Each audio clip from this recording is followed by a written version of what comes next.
wabarakatuh.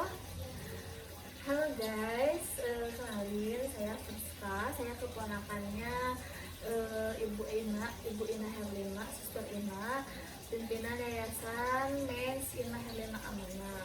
Di sini saya akan sedikit membuat video tentang testimoni atau tentang pendapat-pendapat para karyawan di INA yang pada kali ini saya ditemani oleh Rima. Oke. Nah, sebelumnya mungkin kita akan berkenalan terlebih dahulu ya dengan beliau-beliau ini. Kita mulai dari Teh Rima dulu, silahkan. Halo, assalamualaikum warahmatullahi wabarakatuh. Perkenalkan, nama saya Rima. Saya asal dari Gunung Halu yang terkenal dipanggil oleh Cililin. Cililin ya. Saya ikut Bu Ina udah 5 tahun dan alhamdulillah saya udah bisa ya alat, alhamdulillah udah bisa. Dan Ya baik, kita mulai mungkin dari Teh Rima. Silahkan. nama saya Lima, umur saya 41, saya dari Gunung Halu. Gunung Halu di daerah Cililin ya? Iya. Oke, selanjutnya Teh Rima. Halo, assalamualaikum. Saya Rima, saya dari Garut. Umurnya Saya berapa? 27 tahun. Oke. Nah, jadi itu ya, beliau-beliau ini adalah karyawan yang memang sudah ikut Bu Ina, ya mungkin bisa disebut dari awal ya, dari awal ikut Bu Ina gitu. Oke, kita mulai aja. Jadi dari Teh Limah dulu nih, saya akan memberikan beberapa pertanyaan untuk testimoni tadi ya, testimoni Yayasan Mes. Jadi di sini saya akan memberikan beberapa pertanyaan mungkin untuk mewawancarai Teh Limah sama Teh Limah ya. Mulai dari Teh Limah dulu. Teh Limah sejak kapan sih bekerja di Yayasan Ina Herlina Amanah ini? Udah 7 tahun. 7 tahun ya, mungkin 7 jalan 8 atau Ya, kurang lebih 7 sampai mau 8 tahun. 8 tahun. Ya kalau Teh Limah 10 tahun mungkin. karena pertama kali sering bikin yayasan saya yang pertama. Oh, jadi karyawan yang sejak awal Bu Ina mulai merintis gitu ya, jadi Teh Limah udah ikut. Oke. Ya, mungkin itu dia. Kita mulai lagi ke pertanyaan selanjutnya. Jadi selama 8 tahun ini nih Teh Limah khususnya ya, selama 8 tahun ini ikut sama Bu Ina, pengalaman merawat kondisi pasien yang seperti apa saja nih?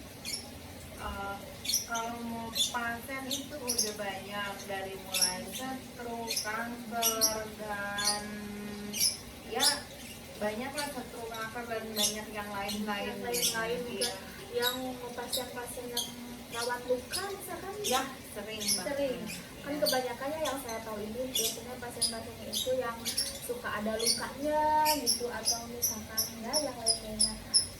Terus kalau Teh Lima Sama. Misalnya kalau saya stroke juga, kanker, terakhir kanker, diabetes. kalau diabetes itu identiknya dengan luka ya? Dengan luka. Oke. Iya. Oke.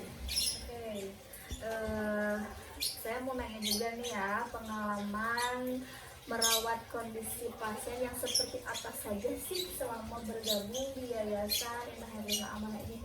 Boleh Teh Limah dulu yang dari. Pengalaman pasien ya seperti stroke itu ya yang tidak bisa berdiri sendiri atau yang harus diangkat ke kursi roda dan dimandiin. Kalau masakan mandi harus di kamar mandi ataupun di tempat tidur itu harus disekat dengan kita.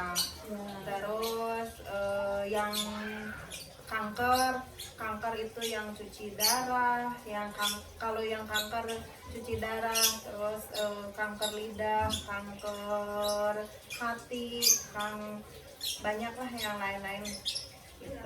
Nah, terus yang itu diabetes itu identiknya dengan luka, banyak yang ada yang di bokong lukanya, ada yang paha kanan, paha kiri kita dari Bu Ina itu ada pendidikannya merawat luka, merawat gimana caranya merawat luka dan gimana caranya merawat orang yang kanker ataupun yang stroke juga. Jadi memang ada pelatihannya ya, Iya. untuk menangani kondisi-kondisi pasien yang memang bermacam-macam gitu ya.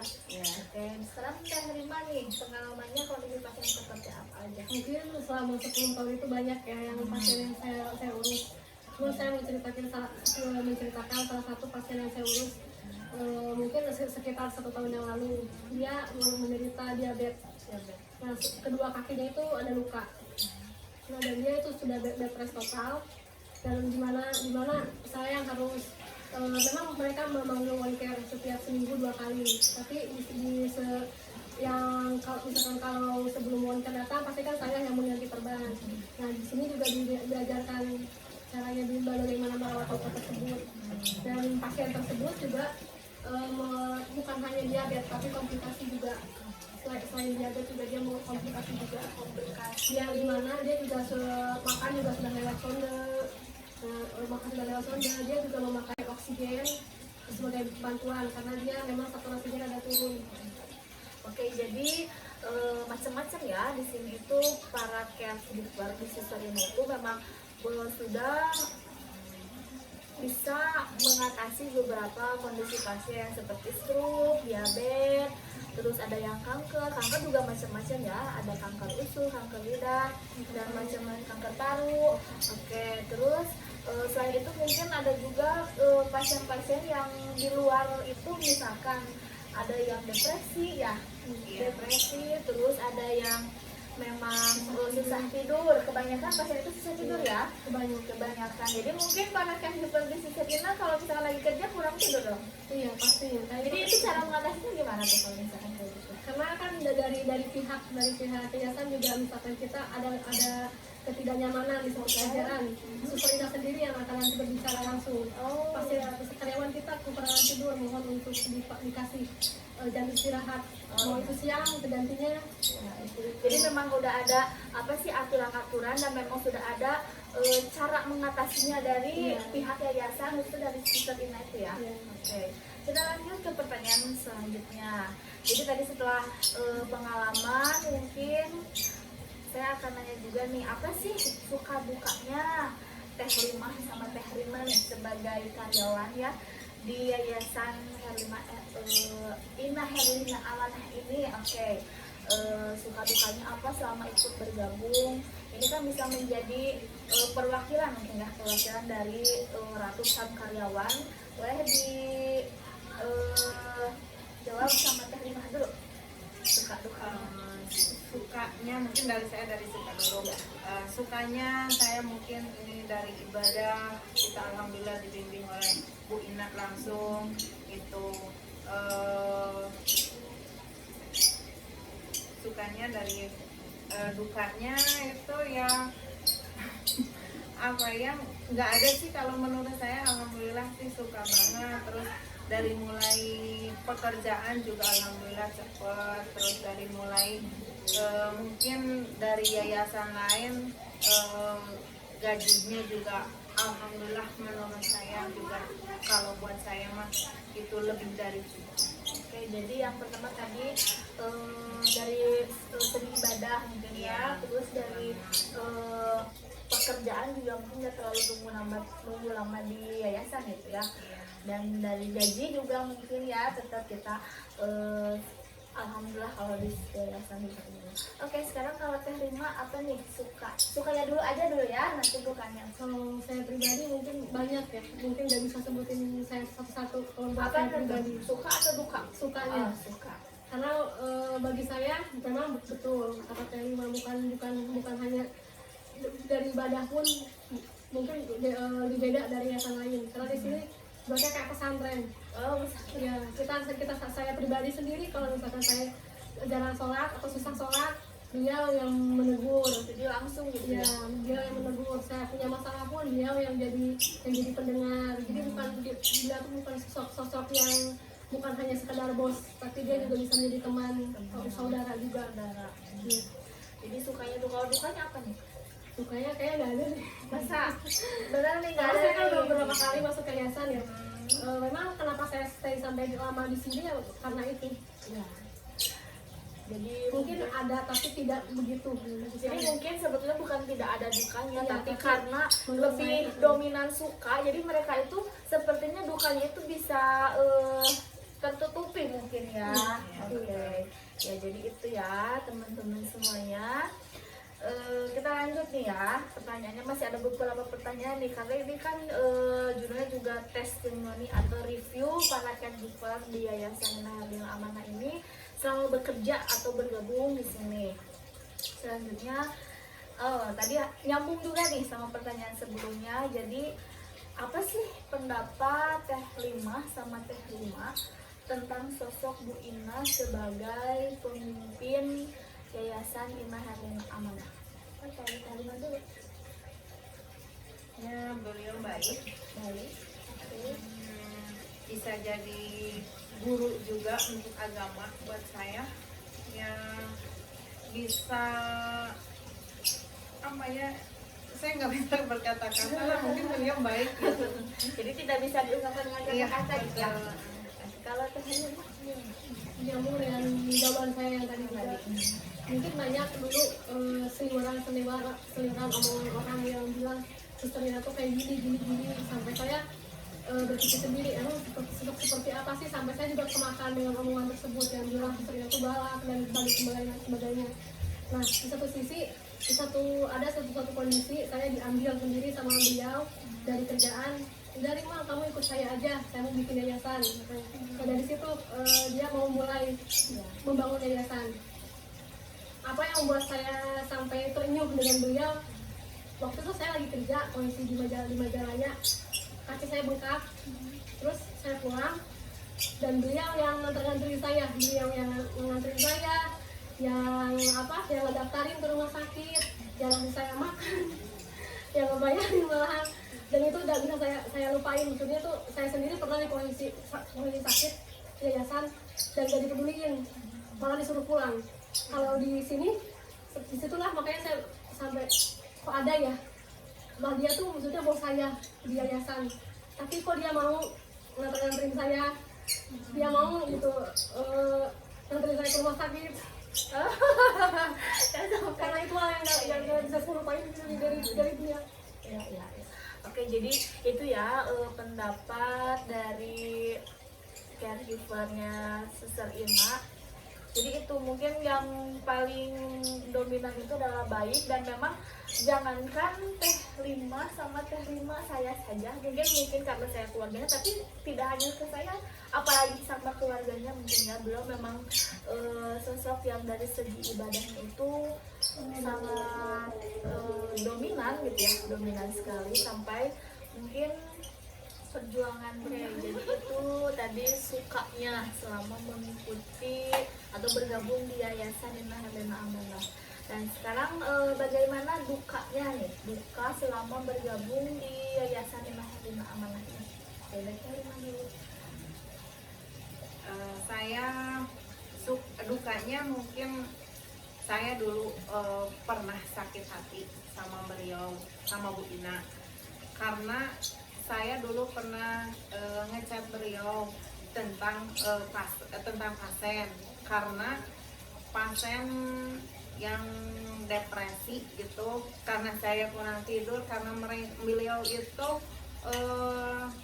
nggak langsung ngerespon ke saya, karena mungkin karena ratusan karyawan, jadi beliau mungkin sibuk juga karena beliau dulu masih bekerja di Immanuel. Saya sakit hati banget sama beliau, malah beliau itu mungkin agak marah-marah, tapi itu jadi motivasi buat saya, karena saya bisa jadi lebih baik gitu, karena dari teguran itulah yang bisa saya berubah jadi seperti sekarang ini gitu. Jadi mungkin dulu Bu Ina itu sosoknya memang tegas mungkin ya. Iya, betul. Marah itu bukan karena dia benci ataupun dia tidak mau mendengar keluhan, tapi mungkin karena dia juga ingin mendidik sebetulnya. Iya betul, karena beliau dulu sendirian mungkin, karena sekarang karena udah tertangani, karena ada staf-stafnya beliau, ada asistennya juga. Jadi sekarang gitu. lebih terkendali mungkin kalau Iya, sekarang lebih betul. tertangani. Oke. Sekarang kalau Teh Rima gimana nih? Sama sih kayak mungkin dulu saya pernah mau apa ada sedikit miskomunikasi juga mengenai saya kan ngechat buat menceritakan masalah kondisi pasien saya kayak gimana. Dari situ mungkin ada beberapa hal yang mungkin ucapan beliau, karena seperti yang bilang tadi mungkin dulu Suster Ina memang rada tegas dan ucapannya memang lebih rada Urus. ya ya Ya. itu kan maksudnya mungkin punya orang juga pasti tahu. Sekarang juga masih ada, cuman dulu tuh lebih dominan ucapannya yang terdengar kayak pedas Pedas ya. maaf Lina. Iya, ya. Oke, jadi mungkin dulu memang intinya banyak ya orang yang sakit hati dengan ucapan-ucapan beliau, tapi sebelum mengenal lebih jauh mungkin banyak selewat mungkin. iya banyak sakit hatinya mungkin orang karena cuma mengenal seliwat doang. Tapi kalau misalkan udah kenal, tapi kan dari situ juga kita bisa mengambil ilmunya. Dengan dia bersikap seperti itu berarti kan diharuskan si karyawannya itu harus lebih disiplin, contohnya harus lebih mendengarkan juga apa yang misalkan beliau kasih masukan. Jadi intinya rasa sakit hati itu memang pada saat itu ketika mungkin para caregiver itu belum paham apa maksudnya mungkin ya. Tapi Iya. setelah paham, mungkin sekarang sudah terasa Sudah ya. paham ya. Betul. Kalau sekarang udah ngerti sih banyak ilmu yang beliau kasih. Mungkin memang caranya dia yang memang agak tegas, Iya, yang bikin mungkin kata orang mah nyakitin. Yakin, tapi sebenarnya itu mendidik ya. Tapi itu mendidik sebenarnya. Tapi yang kalau belum tahu pasti sakit hati. Ya itu mungkin ya pasti sakit hati, tapi hati-hati itu mendidik ya, bukan sakit hati dalam tanda kutip benci atau apapun. Iya. Oke.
Ya, kita mulai ke pertanyaan selanjutnya. Mungkin ini lebih santai lagi ya pertanyaannya. Jadi apa sih alasan Teh Limah dan Teh Rima ikut bergabung di Yayasan Ina Herlina Amanah ini? Boleh sekarang mulai dari Teh Rima dulu. Seperti yang sudah saya tadi jelasin, saya kan beberapa kali masuk yayasan, mungkin 3 ya, dan terakhir di sini. Dan memang dari sebelumnya bukan saya menjelekan yayasan yang lain, cuman dari yayasan sebelumnya memang saya belum ada kayak perkembangan dari sisi medis, alat medis. Karena kan kalau di sini mungkin karena beliau Suster Ina perawat Immanuel, perawat salah satu rumah sakit, jadi saya diajarkan beberapa alat medis, mungkin bukan beberapa tapi banyak.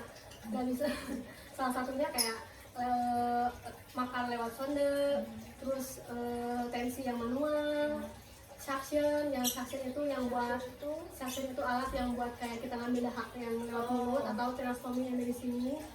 Nah terus nebu juga, suntik insulin, cek gula darah, banyak sih kayak masalah tentang oksigen pun dia kasih tahu gitu, diajarkan. Jadi bukan cuma oksigen tuh cuma masang doang, tapi enggak, itu ada beberapa ini loh oksigen tuh harus kayak gini, saturasinya berapa, banyak yang dari satu alat tuh yang dia jelasin, bukan cuma kayak contoh dari sonde. Sonde kan cuma bukan tentang kita ngasih makannya doang, bukan, tapi kayak ada beberapa dari situ tuh apa sih sonde itu. Nah, dia terangin, beliau terangin. Jadi itu ya alasannya. Mungkin alasan dari Teh Rima itu di sini banyak diajarkan tentang ilmu-ilmu medis gitu. Jadi menambah pengalaman juga dari Bu Ina untuk Teh Rima. Pengalaman saya banyak mungkin di medis di sini. Jadi itu yang salah satunya yang sangat menunjang Teh Rima atau alasan Teh Rima masuk atau bergabung dengan Yayasan Inhalin Amanah ini. Ya itu jadi dari Teh Rima ya alasan ikut atau bergabung di Yayasan Inhalin Amanah ini. Sekarang kita lanjut jawaban dari Teh Rima nih. Apa nih alasannya ikut gabung ke Yayasan Inhalin Amanah ini? Kalau untuk saya sama sih, sama Rima. Saya juga banyak alat-alat medis yang saya kuasai gitu. Karena dari ya sama sih, salah satunya dari sonde, kateter, nebu, suction, kolostomi, vastomi kayak gitu.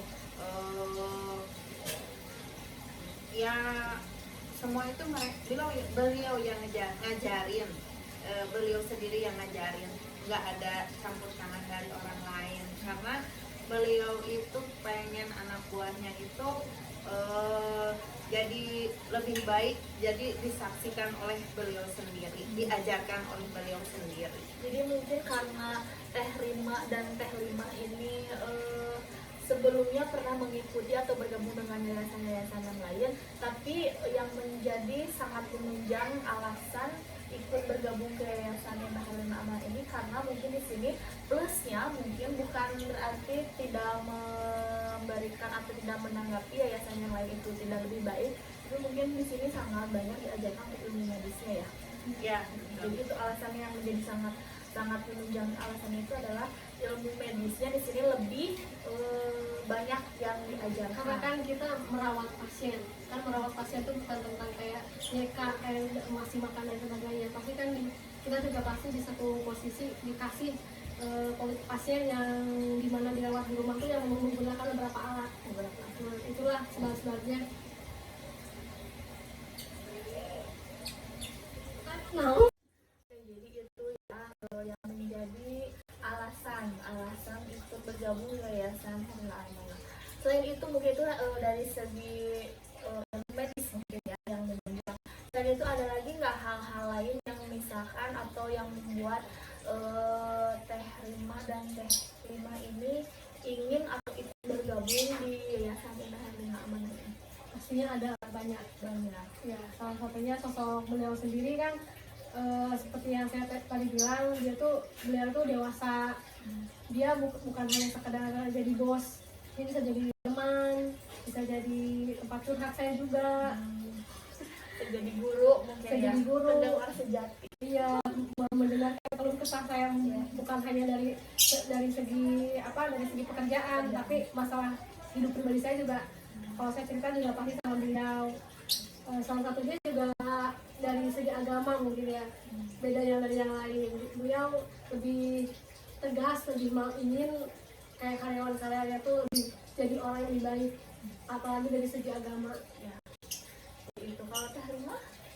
ya sama sih, kalau buat saya juga mungkin ke tambahan dari saya, mungkin kalau maaf ya, bukan saya ngejelek-jelekin yayasan lain gitu, karena di yayasan lain saya udah ikut yayasan tuh tiga.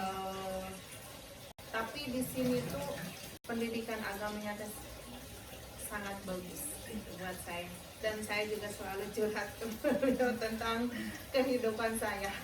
Jadi mungkin karena di sini yang memang yang salah satu yang yang menjadi plus itu adalah ada pendidikan agamanya mungkin gitu ya. Jadi itu yang menjadi alasan-alasan atau yang membuat nyaman mungkin ya, nyaman para karyawan atau caregiver di Yayasan Inah Herna Amanah ini menjadi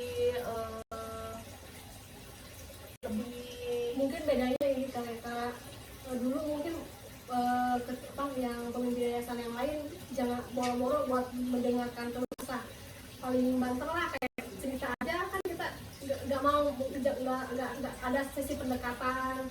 Kalau suster Ina kan nggak, kayak kita sholat berjamaah bareng dan subuh atau tahajud, mau asar mau isya, semuanya kalau misalkan beliau sempat juga dia sendiri yang kayak memimpin sholat berjamaah kayak gitu. ya karena fisik dominannya perempuan, jadi mungkin beliau sendiri yang menjadi imam mungkin ya. Biar dari segi agamanya, jadi itu hal lain yang selain ilmu medis mungkin ada juga ilmu agamanya ya, dan itu bisa membuat nyaman dan menumbuhkan rasa kenyamanan mungkin ya dari para caregiver atau karyawan-karyawan di yayasan. Ya, jadi bukan soal hanya kita kerja aja yang bagus, tapi tingkat keimanan kita juga dari segi agama dan ibadah juga. Oke, itu mungkin ya tadi alasan-alasan kenapa sih di Suster Ina ini atau para karyawan ini jadi lebih banyak atau mungkin jadi lebih baik ya, mungkin itu salah satu alasannya ini dari para caregivernya langsung ya. Oke, sekarang kita lanjut ke pertanyaan selanjutnya, ini mengenai peraturan. Jadi gimana sih atau apa sih pendapatnya tentang peraturan-peraturan selama bekerja atau bergabung di Yayasan Inah Herna Amanah?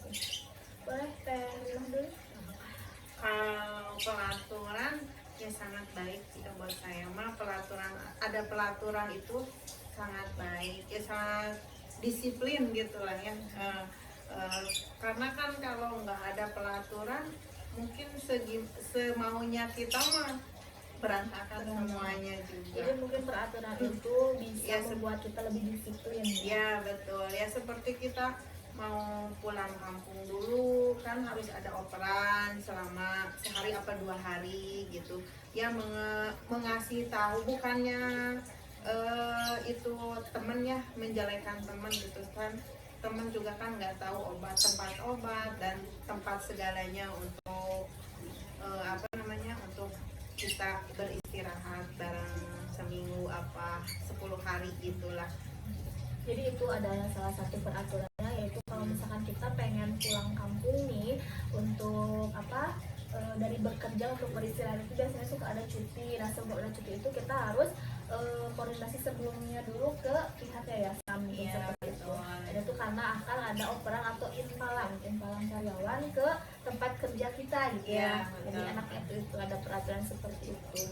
Oke, sekarang Teh Rima gimana nih? Iya, kayak salah satunya peraturan di saat kita sedang tugas gitu, mengurus pasien, kita tidak boleh memegang handphone. Karena kan mungkin handphone tuh ada saatnya, kita juga bisa memegang handphone saat istirahat. Tapi kalau untuk saat kita ngasih makan atau bahkan saat kita mandi ada yang telepon itu yang nggak boleh kita, meskipun itu dari keluarga sendiri ya, di skip dulu aja gitu, karena kan nanti ada juga kita saatnya buat megang handphone. Terus dari itu juga yang peraturan pulang 3 atau 4 sampai 5 bulan sekali. 3 sampai 5 bulan mungkin. Menurut saya itu kan namanya juga ini juga kan perusahaan, pasti memang kalau nggak ada peraturan nanti juga jadi berantakan juga. Jadi itu ya, tapi ini masalah handphone ya, pegang handphone ketika bekerja kan kita mungkin bukan tidak sama sekali megang handphone, tapi ada waktu-waktunya gitu ya megang handphone. Tapi nih kalau saya jadi tertarik untuk masalah handphone, misalkan nih ada ketika Teh Rima ini bikin atau lagi mandiin pasien atau lagi sedang melayani pasien, intinya sedang merawat pasien, terus ada telepon dari Bu Ina nih dari pihak yayasan, itu gimana cara mengatasinya? Kalau saya pribadi jujur, meskipun itu dari Bu Ina sendiri, kalau memang saya posisinya di saat saya lagi ngasih makan atau saya lagi memandiin, dari Bu Ina sekalipun saya nggak angkat ya. Nggak angkat. Kecuali kalau saya memang lagi nungguin, lagi jaga, kalau ada pihak dari keluarga pun pasti saya minta izin. Bu, saya ada telepon dari Suster Ina. mau Jadi saya itu izin juga masuk. meskipun dari Suster Ina itu kita harus minta izin dulu ya ke keluarga Ya, kalau pasien. saya pribadi sih kalau kebetulan lagi ada keluarga saya pasti izin dulu. Ya, kalau Teh Rima gimana? Sama. Jadi ya meskipun itu sekalipun dari Bu Ina, ketika kita melayani pasien atau sedang merawat pasien, ya tetap kita harus mendahulukan dulu pasien ya, karena pasien itu memang benar-benar harus dilayani dan dijaga benar-benar. Berarti kalau gitu ya kita memprioritaskan kesehatan dan kenyamanan pasien ketika di tempat kerja. Oke. Itu. Nah, sekarang pertanyaan terakhir nih dari untuk Teh Rima sama Teh Rima. Apa sih yang menjadi kesan dan pesan selama bergabung di Yayasan Rumah Yamin Amanah ini? Teh Rima dulu. Kesannya dulu deh, kesannya apa? Ya, jadi itu ya tadi beberapa pertanyaan yang sudah dijawab oleh Teh Rima dan Teh Rima. Sekarang ya ada pertanyaan terakhir. Mungkin ini lebih ke kesan dan pesan selama ikut bergabung di Yayasan Inna Helena Amanah ini. Apa sih kesan dan pesannya itu gitu ya? Boleh sekarang dari Teh Rima dulu. Kalau kesannya mungkin dari materi lah ya. Oh. Saya udah alhamdulillah udah ngerenov rumah dan anak saya tuh udah kawin kan. Saya sampai berutang ke bank 50 juta. Alhamdulillah udah lunas dan udah juga ngerenov rumah dan alhamdulillah juga udah beli motor. Terus juga saya kemarin alhamdulillah sih walaupun belum lunas nih udah beli kebun juga alhamdulillah. Alhamdulillah. Iya. Jadi segi materi ya mungkin Teh Rima ya. Iya, Jadi tadi betul. udah bisa apa? Nikahin anak, Iya. udah bisa beli kebun, beli motor, Iya. renov rumah, ya. Jadi dari segi materi Iya. itu kesannya. Kalau Teh Rima apa nih kesannya? Banyak. Banyak aja nih banyak itu. Ya, salah satunya mungkin saya bisa membeli barang-barang yang saya inginkan. Contohnya siapa? Contohnya ya mungkin handphone paling itu. Ya. Terus saya juga ya sama merenov rumah saya, membetulkan rumah saya sendiri. Seperti itu. Terus apa lagi? Banyak. Jadi intinya ya bisa apa sih menaikkan taraf hidup mungkin ya, Iya. menaikkan taraf hidup jadi lebih baik gitu. Kesannya mungkin juga dari karena saya lebih banyak bisa segalanya di sini, mungkin dari gaji juga lebih beda. Oh gitu. Jadi kesannya karena mungkin keahliannya lebih banyak. Oh itu ya, jadi itu loh yang menjadi salah satu plusnya di sini itu ketika kita memang tekun ya sebetulnya itu bukan karena pilih kasih atau apapun itu, tapi karena mungkin banyak ilmu medis yang dikuasai, jadi itu juga bisa menunjang dari gaji ya, gaji penghasilan yang nanti disepakati dengan relasi. Karena kan kita semakin kita banyak kemampuan yang kita bisa, maksudnya itu jadi daya jual kita sendiri dong. Intinya kata Bu Ina mah kelas-kelasnya. Ya, ada kelas Jadi ada kelas-kelasnya nih. Iya, kita kan kelas 1. Oh, kalau yang ini kelas yang dia mungkin kan dari pengalaman bekerja juga karena memang paling lama ya, Iya. bisa terhitung paling lama. Oke, itu kesan-kesannya. Jadi tadi yang sudah disebutkan. Sekarang pesan-pesannya apa nih? Pesannya mungkin bisa lebih baik, bisa lebih maju, dan buat Bu Ina juga bisa sehat terus. Sehat selalu. Apalagi ya kita bisa barokah aja. Bekerja di Yayasan Inna Helena Amanah ini semoga semakin berkah gitu. Amin. Iya. Kalau Teh Rima Semoga Suster Ina, Teh Teti, asistennya, atau Teh Amoy ya, atau Teh yang lebih bisa dikenal, Teh Amoy, Pak Jajang, Bu Cucu, Teh Ica, Indra, semuanya yang membantu Yayasan Inna Helena Amanah diberikan kesehatan, kelancaran rezekinya, berkah terus buat karyawan juga semangat kerjanya. Kalau misalkan ada keluhan yang memang masih bisa diatasi, atasilah, jangan banyak keluh karena kan suster Teh Amoy juga, Teh Amoy juga banyak kerjaannya. Kenapa ketawa? Buat Teh Amoy juga jangan galak-galak. Ini Teh Amoy ya, jangan galak-galak tuh Teh Amoy ya. Oke. Nanti susternya pada kabur. Buat karyawan yang baru-baru juga semangat buat belajarnya, kayak alat medis dan sebagainya, biar bisa naiklah derajat atau pangkatnya juga. Jadi itu Bisa ya. ngalahin kita-kita. Karena kan nanti ada ini ya, jadi ini ada persaingan sehat gitu ya. Iya. Persaingan sehat. Jadi nanti wah si ini gajinya udah segini nih, karena kemudian justru itu harus jadi Ya, motivasi. siapa tahu ada yang bisa apa ya, ada di luar sana yang apa yang jadi memotivasi. Nah, tahun depan mau ngalahin si Rima nih, kayak foto udah kayak gitu. Apa ya, karena itu kan persaingannya persaingan. Iya, gitu yang tahu.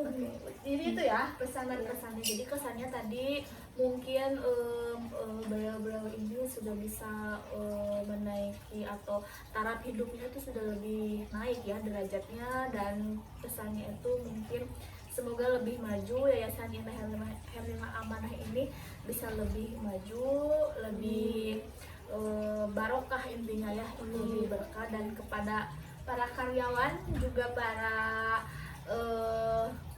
pamiar YouTube, biasanya sebenarnya pamiar YouTube itu pemirsa YouTube di sana yang mau ikut bergabung boleh langsung saja ya, datang aja ke sekretariat Yayasan Indah Herlina Amanah, nanti mungkin dicantumkan dan ada kontak personnya, bisa langsung aja gitu ya. Intinya untuk karyawan-karyawan utama yang baru lebih semangat mungkin ya, lebih semangat lagi. Oke, jadi itu perbincangan kita kali ini. Alhamdulillah tadi sudah ada testimoni atau review nih langsung dari para karyawan-karyawannya Suster Ina atau Yayasan Indah Herlina Amanah ini. Oke, terima kasih Teh Rima, terima kasih Teh Rima atas waktunya. Semoga lebih maju, lebih berkah lagi ya, sama bergabung dan sehat selalu utamanya. Oke, terima kasih. Itu dia, saya mohon pamit undur diri. Semoga kita bisa bertemu lagi